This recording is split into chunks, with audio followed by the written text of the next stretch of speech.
Tito, Epístola de Paulo a Tito, capítulo 3, versículos 5 e 6.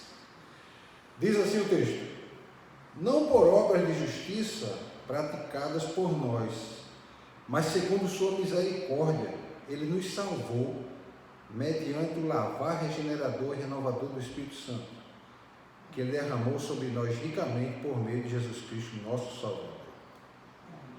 Amém? Vou ler novamente. Não por obras de justiça praticadas por nós, mas segundo sua misericórdia, ele nos salvou mediante o lavar regenerador e renovador do Espírito Santo, que ele derramou sobre nós ricamente por meio de Jesus Cristo, nosso Salvador. Nós vamos expor esse texto, e o tema que eu coloquei: lembre-se da grande salvação de Deus. Lembre-se da grande salvação de Deus. E nós vamos fazer essa exposição olhando o Novo Testamento e olhando o Antigo Testamento e tentando entender essa ideia de misericórdia, salvação e regeneração. Vamos orar para a gente poder começar. Senhor, muito obrigado por mais um dia. Muito obrigado por estarmos todos aqui sãos e salvos. Muito obrigado, Senhor, pelo sol que está lá fora, depois de tantos dias de chuva, um sol revigorador. Muito obrigado, Senhor, por esta palavra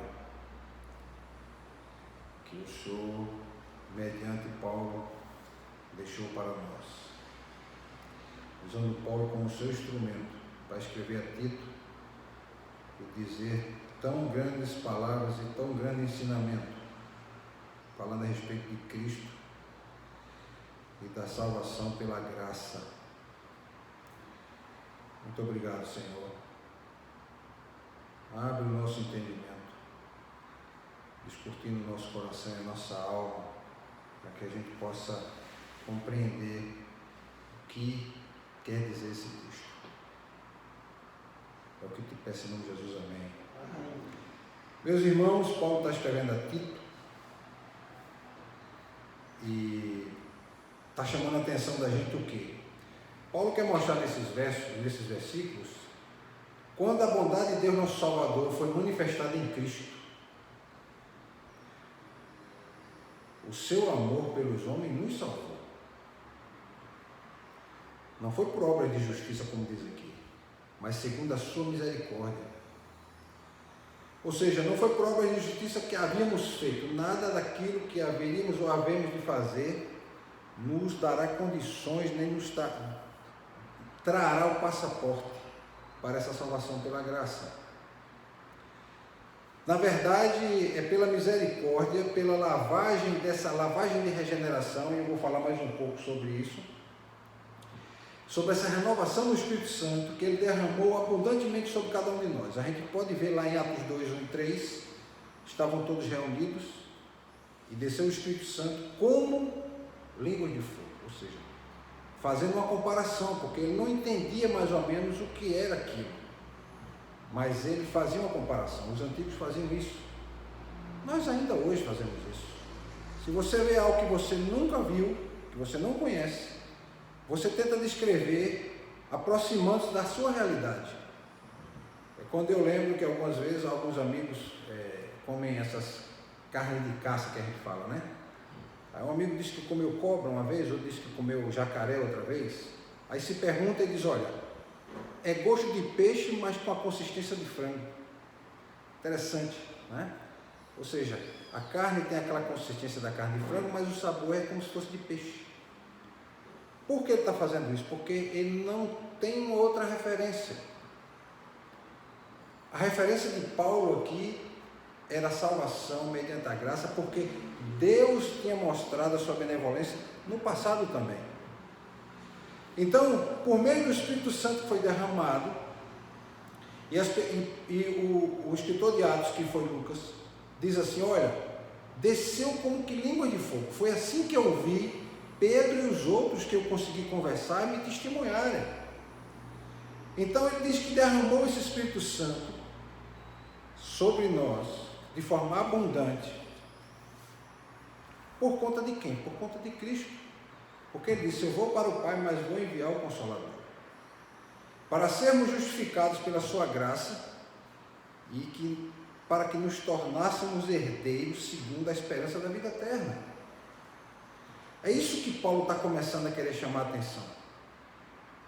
As boas novas, meus irmãos, no Novo Testamento, esse testamento que renova, que regenera, e que ele só existe por conta de se derramar por meio de Cristo Jesus, a vida eterna em Cristo. Paulo chama a atenção que as boas novas do Novo Testamento são a conclusão do plano de salvação, o plano salvífico, sob um decreto divino, já escrito desde a eternidade, mas grafado, ou escrito, ou transcrito no Antigo Testamento. E a gente vai ver como, e a gente vai ver isso onde? Vejam só, Paulo está escrevendo a Tito e resumindo o Evangelho. E ele resume da seguinte forma: nos salvou não por causa das obras feitas por nós, obras de justiça, ou seja, por boas obras, mas segundo a sua misericórdia. Aí eu vou olhar para essa palavra misericórdia e vou observar o seguinte, que essa misericórdia, o texto aqui original, o Novo Testamento foi escrito em grego, não foi escrito em português. Então, quando se traduz a palavra, em alguns momentos se perde um pouco da profundidade da palavra. Não que misericórdia não seja uma boa palavra, mas a gente tem que olhar para o original e ver o que ela queria dizer. O grego, a palavra é eleus, mas essa palavra foi traduzida do hebraico, que já é outra palavra, chamada de hesed. E o que essas palavras querem dizer? Querem denotar misericórdia como a fidelidade da aliança de Deus. Então, não por obras de justiça praticada por nós, mas segundo o que? A fidelidade da aliança de Deus, ele nos salvou mediante o lavar regenerador e renovador do Espírito Santo, que ele derramou sobre nós ricamente por meio de Jesus. Aí você entende o que? Que há uma aliança. Essa palavra misericórdia quer falar o que? Deus é misericordioso e ele comprova isso o que? Mantendo a aliança. E a gente tem estudado aqui na igreja várias alianças, né? Eu falei da aliança abrâmica, já falei da aliança adâmica, já falei da aliança noânica, que é de Noé, tem a aliança davídica e vem várias alianças. E Deus vem dizendo que, olha, eu serei com os vossos descendentes, vou continuar abençoando os vossos descendentes. Por quê? Porque o projeto é que nessa linha de descendência viria Jesus. Então a misericórdia vai se renovando para quê? Para que Jesus possa se tornar concreto. Concreto no sentido que ele perfigurasse como pessoa e andar, como João diz, ele andou entre nós. Então, meus irmãos, é preciso então, quando olha essa palavra misericórdia nesse texto, associar misericórdia e graça. Associar misericórdia à graça e a graça à misericórdia. O favor imerecido de Deus, apresentando-se como uma aliança que se renova pela sua fidelidade e lembrando que essa misericórdia leva à salvação. A gente vai observar isso em alguns textos do Antigo Testamento. E eu gosto muito, meus irmãos, de fazer essa ponte, trazer um texto novo e ver como o antigo, que ligação ele tem com o antigo e vice-versa. Porque a Bíblia ela é centrada numa pessoa, a figura de Jesus. Tudo que vem antes de Jesus é falado, é pensado, é transcrito, é profetizado, é dito olhando para ele. E tudo que é escrito depois é escrito após ele, mas é também olhando para ele. O escritor, o profeta que está no Antigo Testamento, está olhando para frente, porque Jesus está após ele. E os apóstolos e Paulo e tantos outros que vieram depois estão escrevendo olhando para trás, após a vinda de Cristo. Então, a gente vai observar no Antigo Testamento, por exemplo, em Êxodo 15:13, diz assim: em tua misericórdia que é a mesma palavra que é usada aqui nesse texto. E eu digo mesma palavra no original hebraico. Levaste o povo que resgataste, cantou Moisés depois do Êxodo. Ou seja, essa mesma plano de salvação, ele já estava sendo desenvolvido aqui em Êxodo. Jesus é o ápice, Jesus é a conclusão desse plano de salvação. A gente vai ver também Moisés falando a Deus sobre a grandeza da sua misericórdia, lá em Números 14, 19. Ele diz assim: perdoa, pois Deus perdoa a iniquidade deste povo, segundo a grandeza da tua misericórdia. Ou seja, segundo a grandeza da tua aliança, dessa aliança que vem dos nossos antepassados. Então, Tito quer nos mostrar o que, meus irmãos, no versículo 5, que a mesma força, e aí eu estou usando força, não como muita gente usa muitas vezes aí fora, como se o Espírito Santo fosse uma força, uma energia, e não é isso. O Espírito Santo é uma pessoa. Mas o que eu quero chamar a atenção de força é esse impulsionamento, é isso que está agindo através da aliança de Deus com o povo israelita. Ele diz: essa mesma força libertadora que fez o povo israelita um povo salvo pelo Senhor. Isso está escrito em Deuteronômio 33, 29. Ou seja, Tito fala algo que está lá em Deuteronômio. Ou seja, Paulo, falando a Tito, diz: olha, Tito, nossos antepassados disseram isso, eles foram salvos pelo Senhor e nós continuamos sendo salvos pelo Senhor, mas agora em Cristo. Ou seja, Paulo quer dizer: olha, a misericórdia e a salvação que Deus derramou sobre Israel, ela continuou o tempo todo sendo derramada. Aí quando vem Jesus, essa misericórdia, essa salvação, essa graça é plena. É tanto que Paulo diz: olha, chegou a plenitude dos tempos, chegou o tempo ideal para que o próprio Jesus se manifeste, e ele se manifestou. Pois, meus irmãos, a bondade de Deus, nosso Salvador, ela foi manifestada em Cristo. E seu amor, meus irmãos, pelos homens, mostra a sua graça e a sua misericórdia. Porque o que é o homem? É alguém que dá as costas para Deus. É alguém que renega Deus. É alguém que perverte a verdade pela mentira. É alguém que prefere dar ouvidos e dar atenção às histórias mentirosas que o mundo apresenta, em vista da verdade de Deus. Dessa verdade que é absoluta, que ela é plena, que é completa. Mas a nossa salvação não foi feita por obras de justiça, não foi feita por obra das nossas mãos.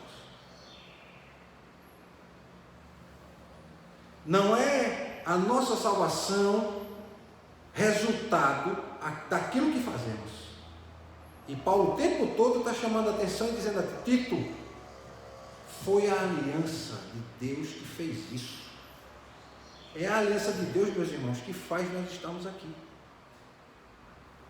É a aliança de Deus, essa promessa, que faz ela se completar em nós aqui hoje.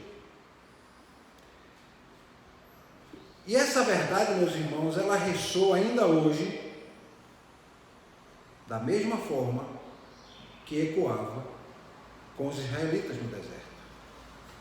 Eles eram escravos no Egito e, como escravos, eles não podiam fazer nada, nenhuma obra para trazer a sua própria salvação.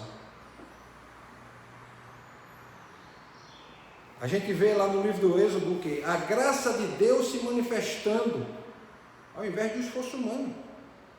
É tanto que depois muitos disseram o quê?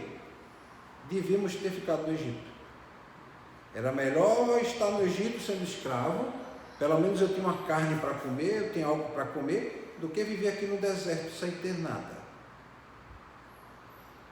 Essa é mais uma prova que não dependia do esforço humano. E fora os milagres que a gente vê Moisés transcrevendo, milagre após milagre. O texto vai querer nos mostrar que a misericórdia e a salvação que Deus derramou sobre Israel, ela, entre aspas, ressurge, ou seja, ela se demonstra claramente na obra de Jesus. Verdadeiramente, meus irmãos, essa obra de salvação, ela é definitiva em Cristo. Disso nós não podemos ter dúvida. Pois precisamos nos lembrar o que nos disse o autor de Hebreus. Porque muitas vezes a gente pode pensar, quer dizer que Deus agiu no Antigo Testamento, salvava o povo, então, se Ele salvou o povo antes, por que Ele não salvou depois sem Jesus? Porque só há sentido na salvação por meio de Cristo. Eu vou dizer agora por quê. Está lá em Hebreus 1, de 1 até 3. E nesses dias, nesses últimos dias, ou seja, nos dias do escritor de Hebreus,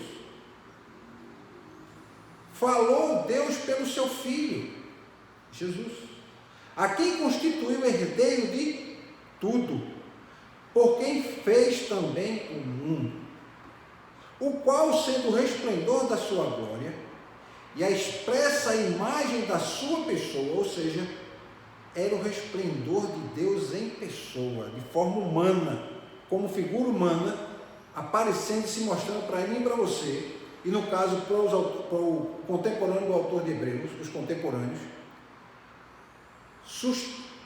a expressa imagem da sua pessoa e sustentando todas as coisas pela palavra do seu poder.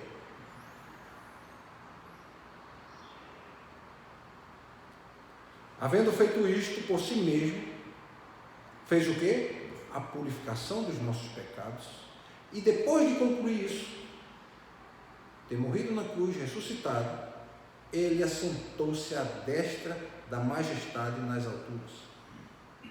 Então o autor de Hebreus está mostrando que o que Paulo também está querendo dizer aqui, que essa obra de salvação é um trabalho desenvolvido pelo próprio Deus, não vai depender de mãos humanas, e que em Cristo ela se completa. Agora, a graça, a demonstração da misericórdia que Paulo fala aqui, dessa aliança, ela se completa em Cristo. E após esse lembrete, meus irmãos, é importante a gente entender que essa graça pura, essa graça que é completa, mostra que Deus passou aos israelitas algumas coisas que deveriam ser seguidas. Quando a gente vai olhar o Pentateuco, os 5 primeiros livros da Bíblia, Gênesis, Êxodo, Levítico, Número e Deuteronômio, que os judeus consideram como a Torá, esses textos não garantem aos israelitas a salvação, não garantem a ninguém a salvação, não garantem a ninguém um relacionamento ou o favor de Deus, apenas mostra que Deus age com graça. Mas em Tito, Paulo diz, olha, a misericórdia salvadora de Deus, ela se materializa nessa regeneração, nesse banho regenerador, nessa lavagem de regeneração. E eu vou me atentar um pouco sobre esse ponto aqui, lavar a regenerador. Para muita gente, para muitos cristãos, eles acham que essa lavagem de regeneração diz o seguinte, que há uma crença de que a pessoa, para ser salva, ela tem que ser batizada. Muitos tomam por base esse texto. Não sei se os irmãos já ouviram isso. Para você ser salvo, você tem que ser batizado. Isso é chamado lavagem regeneradora. E não é, o batista não crê nisso, porque a gente não vê base bíblica para isso. Porque a salvação é em Cristo. Ela é completa e plena em Cristo.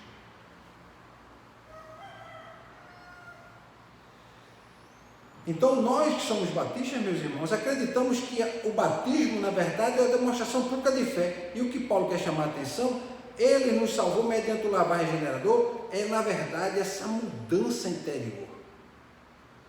É deixar essa velha vida, é nascer de novo, como ele disse a Nicodemos. Importa-vos nascer de novo. Ou seja, o batismo não salva. E eu quero chamar a atenção disso, meus irmãos, porque muita gente pensa que o batismo salva. E o batismo não salva. O batismo para nós é apenas o quê? A demonstração pública de que nós estamos deixando a velha vida para trás. Estamos deixando as velhas práticas, o velho homem, toda a malícia, todo o dolo, tudo aquilo que Deus diz assim, não faça, e nós fazíamos. Agora, regenerados, temos que entender que essa lavagem, meus irmãos, está conectada com o quê? Com a purificação espiritual, por meio da palavra de Deus, pelo conhecimento da palavra. E isso vem por meio da fé. E é dom de Deus. E aqui, meus irmãos, para que a gente possa concluir, a gente vai ver 3 lições importantes que a gente vai tirar desse texto. Primeiro, em vez de depender de nossas boas ações, Deus nos resgata com base na sua misericórdia. As boas ações são resultados da nossa fé. Não o contrário, a nossa fé é resultado das nossas boas obras. Guardem isso. Nossa salvação não depende das nossas boas ações, pois somos resgatados com base na misericórdia de Deus, ou seja, com base nessa aliança que vem sendo demonstrada desde o Antigo Testamento e se conclui em Jesus. Segundo ponto, quando uma pessoa aceita Cristo e nasce de novo, ela experimenta essa regeneração, esse lavar regenerador. É como se fosse uma limpeza espiritual. É porque eu não gosto de usar esses termos, porque muitas vezes as pessoas escutam e pensam que é um descarrego, né? Não é descarrego. Pensam que é um banho de arruda espiritual. Não é banho de arruda espiritual. É um processo de regeneração que vem de dentro para fora e ele é progressivo.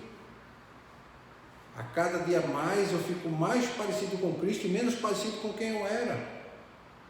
Ao ponto que eu chego no final da minha vida e olho para trás e vejo quão diferente eu sou e qual o resultado seria se não tivesse encontrado Cristo.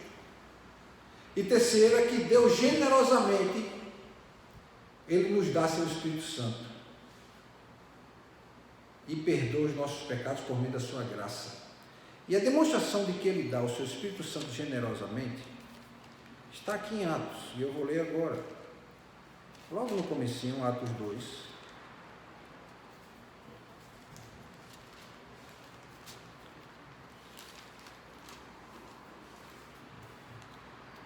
Atos 2,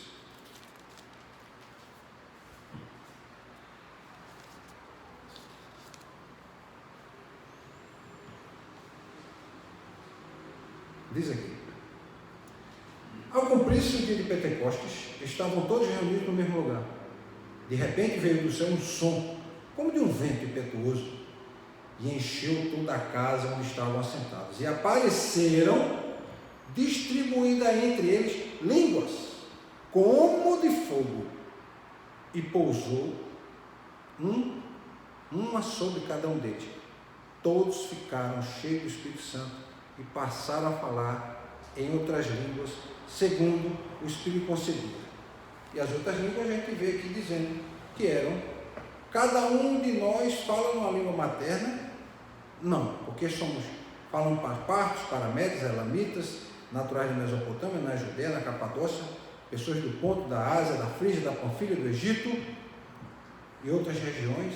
Ou seja, eles falavam idiomas, não línguas estranhas. Línguas estranhas não tem base bíblica nenhuma para essa história de línguas estranhas. Na verdade, eram dialetos que eu não entendo, mas que existem. São dialetos daqui da terra. Então, Deus generosamente nos dá o Espírito Santo e perdoa os nossos pecados por meio do quê? Da graça. Porque, meus irmãos, esse processo de redenção do homem, restauração do homem, se dá quando? Desde a criação. Porque quando o homem foi criado, Deus já sabia que o homem ia cair. E Deus cria o homem cai. E Deus busca o tempo todo, por meio dessa aliança, a redenção do homem e, por fim, a sua restauração. Que essa palavra, meus irmãos, ela possa se aplicar aos nossos corações, que a gente pense bastante sobre essa aliança e de como a misericórdia de Deus se renovaram, de tal sorte que estamos todos aqui por conta disso. Vamos orar, meus irmãos. Senhor, muito obrigado, Senhor, porque estamos aqui nesse momento entendendo e compreendendo a importância da tua aliança, Senhor, da tua misericórdia. Se a tua misericórdia não tivesse se demonstrada nessa aliança com o povo, com o seu povo, nós não estaríamos aqui. Muitos não tinham chegado aqui. E aqui eu digo na condição de nascidos novamente, nascidos no Espírito Santo, no Espírito de Deus. Muito obrigado, Senhor, porque o Senhor proveu isso desde a eternidade. E desde o Antigo Testamento o Senhor vem demonstrando o seu desejo de fazer essa aliança se cumprir por meio de Cristo. É isso que eu te agradeço em nome de Jesus. Amém. Amém.